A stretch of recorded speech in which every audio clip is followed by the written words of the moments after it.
We need to change our thinking about generation curses. बहुत ज़रूरी है। मैंने आपको क्या बताया, जहां आपकी चेतना है वही आप एक्सपीरियंस करोगे। If you believe you are under a curse, you will experience curse. If you believe you are under a blessing, you will experience blessing. Amen. So मसीह की देह में आज इतनी शिक्षाएं डर की वजह से दी जाती हैं। मुझे पता है ये मैसेज बहुत हेटफुल है कई लोगों के लिए, बिकॉज डिलीवरेंस मिनिस्ट्री में इसको टॉप में रखा जाता है। But we don't deliver people by breaking their curses, we deliver people by speaking the truth to them. सबसे बड़ा डिलीवरेंस, सबसे बड़ा छुटकारा है परमेश्वर के वचन का सत्य लोगों को बताना। सो अब जो व्यक्ति अमेरिका में आज भी गुलाम था, आपके घर में के गुलाम था, उसकी क्या जरूरत थी? उसको सत्य सुने। आप उसके बाद बोलो, भाई तुझे अब गुलामी में जीने की जरूरत नहीं है, क्योंकि घोषणा हो चुकी है कि अब सब गुलाम आजाद कर दिए जा चुके हैं। उठ, अपना राइट का इस्तेमाल कर। बोल उस व्यक्ति को कि अब तू मुझे गुलाम नहीं बना सकता। ऐसे ही सारे मसीहों को आज खड़ा होना है, शैतान को बोलना है, शैतान मैंने सत्य जान लिया है, अब मैं तेरी गंदी डिसेप्शन में नहीं आने वाला। शैतान का सबसे बड़ा हथियार जो है वो है डिसेप्शन, झूठ। वो झूठ का पिता है। मैं आपको बता रहा हूं कितने मसीह लोग समय से पहले मर गए इस डॉक्ट्रिन की वजह से। और मैं आपको बताऊं कितने मेरे ऐसे दोस्त थे जो मिनिस्ट्री में आज, उन्होंने मुझसे टाई कट कर ली क्योंकि मैं इसको मानता हूं। वो बहुत स्ट्रांग है उस पर, तो उन्होंने बोलते हैं ना कन्नी काट ली। मगर जब तक जिंदा रहूंगा सत्य में मिलावट तो नहीं आने दूंगा।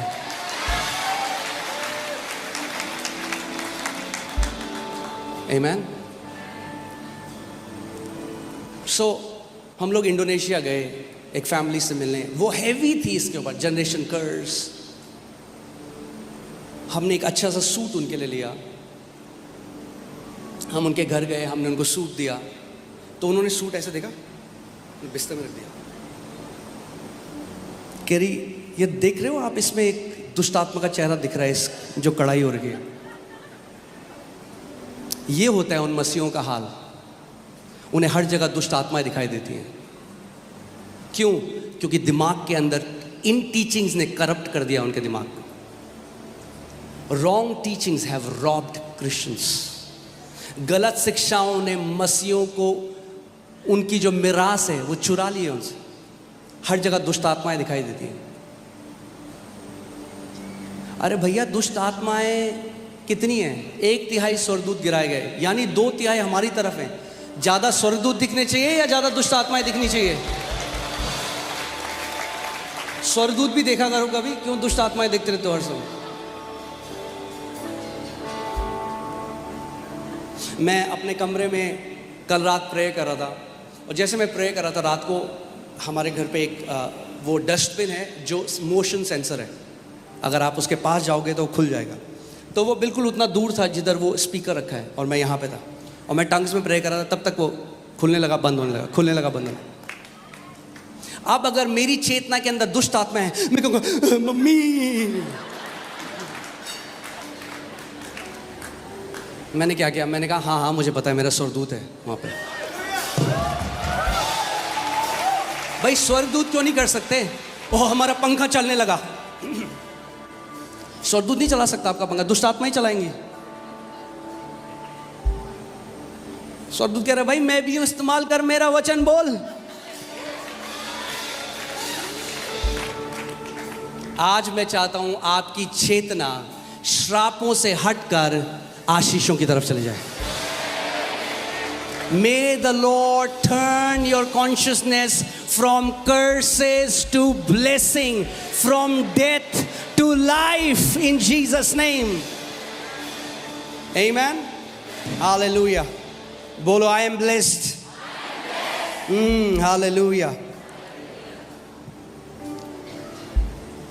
क्या आप कभी ये बोल सकते हो आज बहुत अच्छी सुबह और रात हो रही है?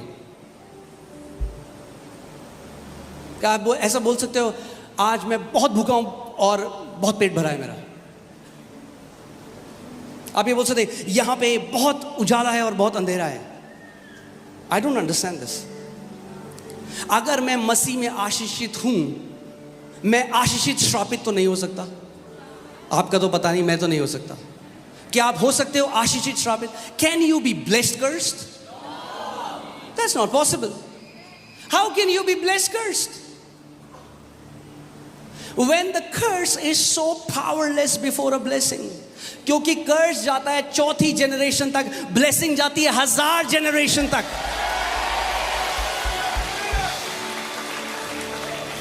Curses are powerless because of what my Savior Jesus did on the cross of Calvary.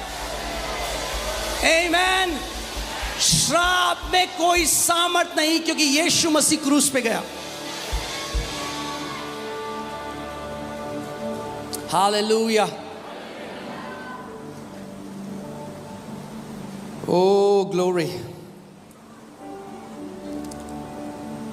सो मैं फिर से रिपीट करता हूं, believing that you are under a generational curse brings you under a curse. क्या? ये मानना कि आप पीढ़ी दर पीढ़ी श्रापों के अधीन हो, ये मानना आपको श्रापों के अधीन लेके आ। Because in the new covenant it's about believing. If you believe the truth you will experience the truth. If you will believe the lie you will experience the lie. मैं आपको बताता हूं, एक बारी एक फनी स्टोरी आपको बताता हूं। हम लोग नया नया मैं प्रभु में आया था, और हम लोग, मेरा एक दोस्त है, उसकी छत में हमने सोचा हम नाइट स्टे आज करेंगे। 5-6 लड़के थे, नए नए यूथ टीम में थे चर्च में। कलीसिया के बाद हमने सोचा आज हम रात को यहाँ सोएंगे, तो सब वहाँ सो गए। और मेरा एक कज़न है, उसका नाम रोहित है, और उसका एक दोस्त भी हमारे साथ आ गया। और मैं और मेरा फ्रेंड है, मैं बड़ा शरारती होता था उस समय में, तो हमने आंखों आंखों में एक स्टोरी बनाई थापा की।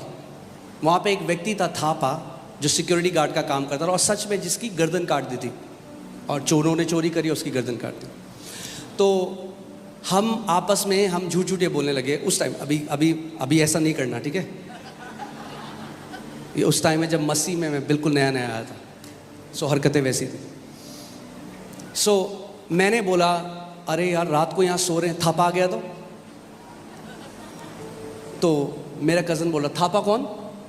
हमने कहा एक व्यक्ति है थापा, उसकी गर्दन काट दी थी यहाँ पे, और वो आज भी आता है अपनी गर्दन हाथ में लेके ऐसे। तो मेरा भाई कह रहा ऐसे बोल रहा है। मैंने कहा भाई मत मान, सच्ची बात है। अच्छा, जब मैं ये बोल रहा हूँ तो बगल में एक लीची का पेड़ था, तो उससे कुछ गया होगा, बिल्ली गई होगी या कुछ भी गया होगा, ऐसे एकदम पत्ते हिले बड़ी तेज। तो हमने ओ थापा आ गया, थापा।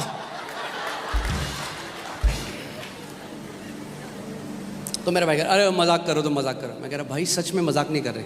फिर जिसका घर था उसने कहा मैं नीचे सोने जा रहा हूँ, तो चला गया। हमने कहा देखा उसका घर है, वो नहीं सो रहा हमारे साथ। क्या गढ़ रहे हैं वो और मैं, क्या गढ़ रहे हैं? एक झूठ जिसमें कोई सच्चाई नहीं है।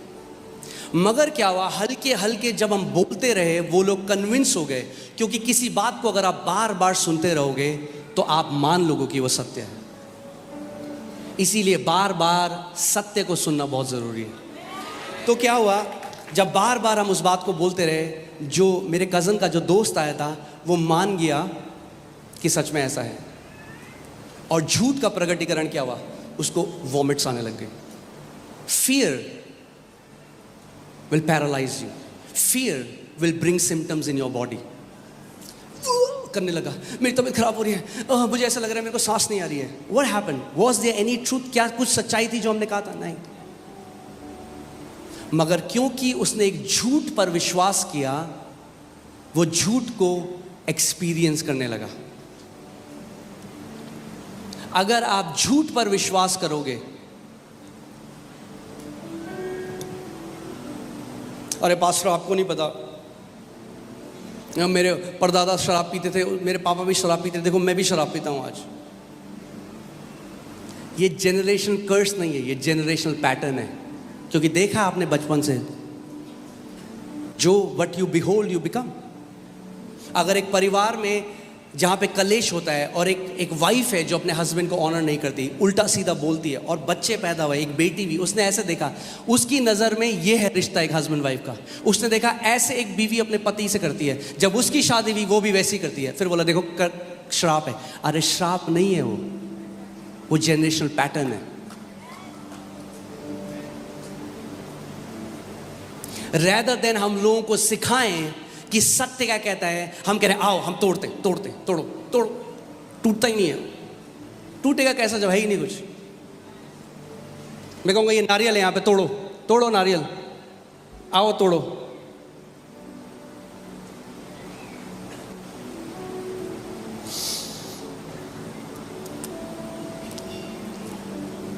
सो ये जो टीचिंग है, ये यीशु मसीह के समय में बहुत, ओल्ड टेस्टमेंट में तो बहुत ही पॉपुलर थी। हर कोई मानता था कि इस हमारे हर किसी के साथ जो बुरा हो रहा है वो इसलिए हुआ क्योंकि बाप दादा के जो पाप हैं वो हमारे ऊपर आ रहे हैं। आमीन। काफी शांत हो आप लोग। हालेलुया। देखिए यिर्मयाह 31 उसकी 29 से 31 में क्या लिखा है, मैं इंग्लिश में इसको पढ़ता हूं। In those days they shall say no more, the fathers have eaten sour grapes and the children's teeth are set on as.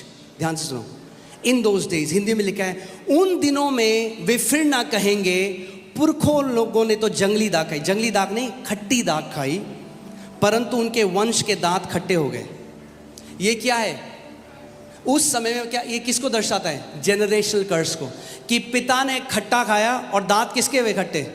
बच्चों के। यानी जो पिता ने किया भोगा किसने? बच्चों ने और उनके बच्चों ने। मगर परमेश्वर कह रहा है उन दिनों में, यानी कोई दिन है जिसमें अब ये कहावत नहीं कही जाएगी कि पिता ने खट्टा खाया, जंगली दाग खाए, बच्चों के दाल खट्टे हुए। और कौन से दिन है वो? 31st।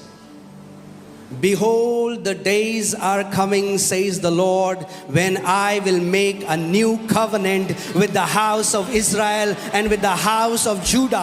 हिंदी में लिखा है ऐसे दिन आने वाले हैं जब मैं इज़राइल और यहूदा के घराने से नई वाचा बांधूंगा। यानी नई वाचा में ये नहीं कहा जाएगा कि बाप ने खट्टे अंगूर खाए और बच्चों के दांत खट्टे हो गए।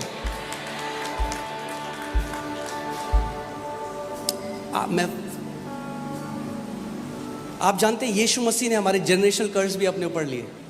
आप जानते हैं कैसे? यहां पर ध्यान से देखिए, इंग्लिश में क्या लिखा है? सावर ग्रेप्स। आप जानते हैं सावर ग्रेप्स से क्या बनता है? सावर वाइन।